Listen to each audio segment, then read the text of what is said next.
जय भोलेनाथ। भगवान शिव और माता पार्वती की कृपा सदा सर्वदा आप पर बनी रहे। आज है 7 अक्टूबर, सोमवार का दिन। आज के इस वीडियो में आप सुनेंगे सोमवार व्रत कथा। तो चलिए शुरू करते हैं। एक समय की बात है, किसी नगर में एक साहूकार रहता था। उसके घर में धन धान्य की कोई कमी नहीं थी, लेकिन उसकी कोई संतान नहीं थी, जिसके कारण वह बहुत दुखी था। पुत्र प्राप्ति के लिए वह हर सोमवार व्रत रखता था और पूरी श्रद्धा के साथ भगवान शिव के मंदिर में जाकर उनकी पूजा अर्चना किया करता था। उसकी भक्ति को देखकर एक दिन माँ पार्वती प्रसन्न हो गई और भगवान शिव से उस साहूकार की मनोकामना पूरी करने का आग्रह करने लगी।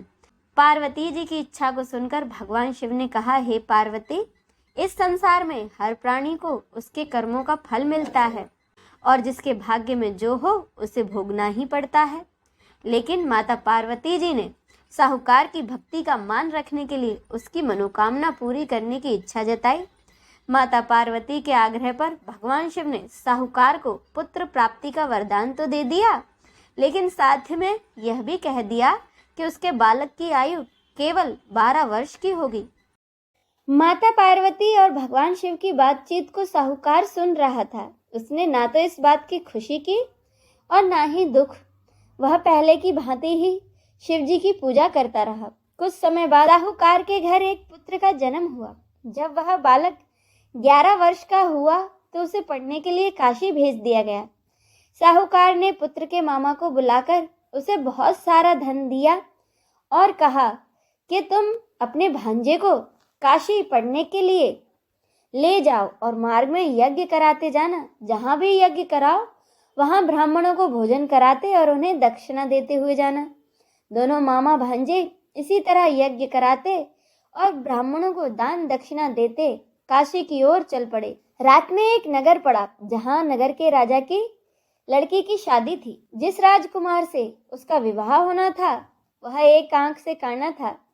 राजकुमार के पिता ने अपने पुत्र के काना होने की बात छुपाने के लिए एक चाल सोची। साहूकार के पुत्र को देखकर उसके मन में एक विचार आया और उसने सोचा, क्यों ना इस लड़के को दुल्हा बनाकर राजकुमारी से इसका विवाह करा दूं। विवाह के बाद इसको धन देकर विदा कर दूंगा और राजकुमारी को अपने नगर ले जाऊंगा।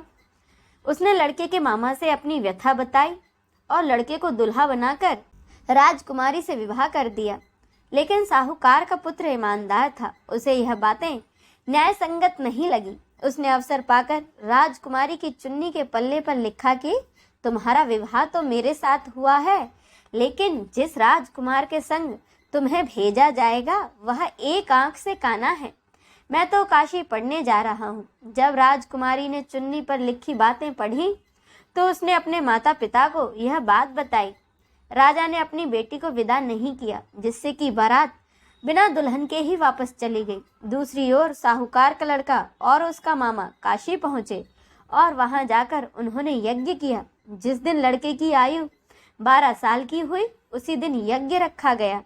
लड़के ने अपने मामा से कहा कि मामा, मेरी तबीयत कुछ ठीक नहीं है। मामा ने कहा, तुम जाकर अंदर सो जाओ।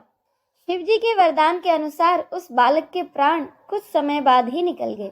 मृत भांजे को देखकर उसके मामा ने विलाप शुरू किया। संयोगवश उसी समय भगवान शिव और माँ पार्वती उधर से जा रहे थे। माँ पार्वती ने भगवान से कहा, स्वामी, मुझे इनके स्वर सहन नहीं हो पा रहा है। आप इस व्यक्ति के कष्ट को अवश्य दूर करें।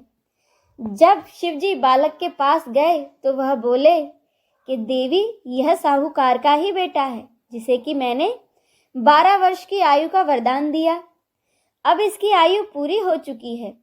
लेकिन मातृ भाव से विभोर माता पार्वती ने कहा, हे महादेव, आप इस बालक को और आयु देने की कृपा करें, अन्यथा इसके वियोग में इसके माता पिता भी तड़प तड़प कर ही मर जाएंगे।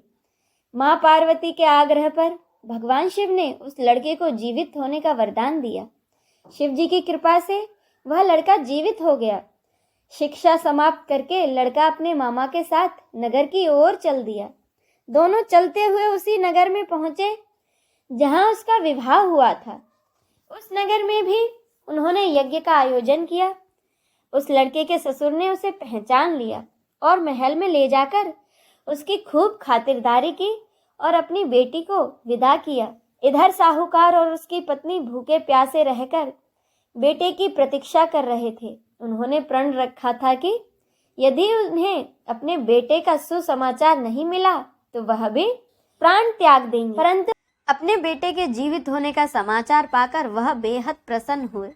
उसी रात भगवान शिव ने व्यापारी के सपने में आकर कहा, हे श्रेष्ठी, मैंने तेरे सोमवार के व्रत करने और व्रत कथा सुनने से प्रसन्न होकर तेरे पुत्र को लंबी आयु प्रदान की है। इसी प्रकार जो कोई सोमवार व्रत करता या कथा सुनता और पढ़ता है उसके सभी दुख दूर होते हैं और सभी मनोकामनाएं पूरी होती हैं।